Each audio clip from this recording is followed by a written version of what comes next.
ये patient alcoholism का शिकार है और उसी के अंतर्गत उसका जो है एक्सीडेंट हुआ। उसका यहाँ से हसली टूट के उसकी जो ब्रेकियल प्लेक्सस का एक हिस्सा है वो आपका छिन्न भिन्न हो गया, जिससे कारण कि उसका हाथ तो बच गया परंतु उसका जो ऊपर का हिस्सा है वो आपका खत्म हो गया। वो अपने हाथ को तो उपयोग कर सकता था परंतु अपने शोल्डर को, अपनी कोहनी को उपयोग नहीं कर सकता था।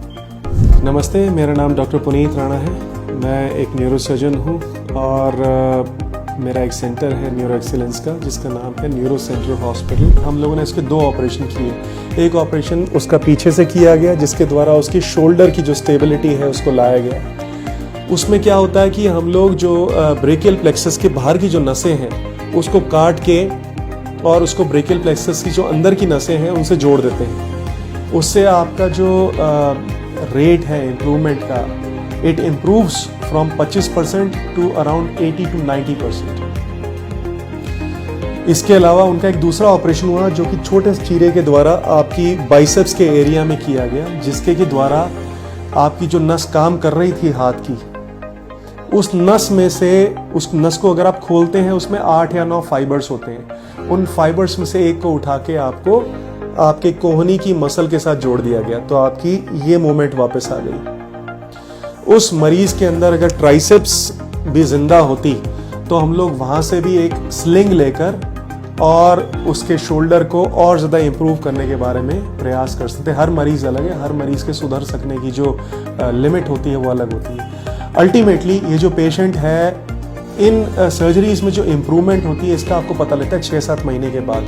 जब आपकी नस जुड़ जाती है, कार्य करना शुरू कर देती है, उसमें करंट का संचार शुरू हो जाता है। 6-7 महीने के बाद उसमें आपका इम्प्रूवमेंट का हमको पता लगता है कि भाई हम लोग का जो सर्जरी था वो काम किया अथवा नहीं किया।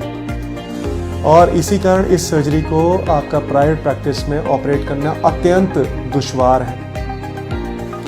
तो हम लोगों ने इसको किया। इस पेशेंट के अंदर इतना इम्प्रूवमेंट हुआ कि ये पेशेंट वापस अपने ट्रक ड्राइविंग के जॉब पे चला गया है और ये हमारे लिए एक सक्सेस स्टोरी थी। इसमें हम लोगों ने एक तरह का ऑपरेशन किया जिसको हम लोग कहते हैं posterior only approach for the suprascapular nerve and the spinal accessory nerve. अधिकतर जो व्यक्ति इसको करते हैं वो पहले आगे से एक छेद बनाते हैं, उसमें सुप्रास्कैपुलर नर्व के अंदर एक स्लिंग लगा देते हैं, उसको फिर खींचते हैं तो उन्हें पता लगता है कि पीछे से जब वो खोलेंगे तो आपकी सुप्रास्कैपुलर नर्व कौन सी है। क्योंकि सुप्रास्कैपुलर नर्व को केवल पीछे से ही खोलना बहुत मुश्किल है, उसको आइडेंटिफाई करना बहुत मुश्किल है। शायद न्यूरोसर्जरी में हम ही अकेले एक ऐसे क्लिनिशियन है जो केवल पोस्टीरियर अप्रोच से इसको करते हैं, suprascapular nerve, spinal accessory nerve के एनास्टोमोसिस को।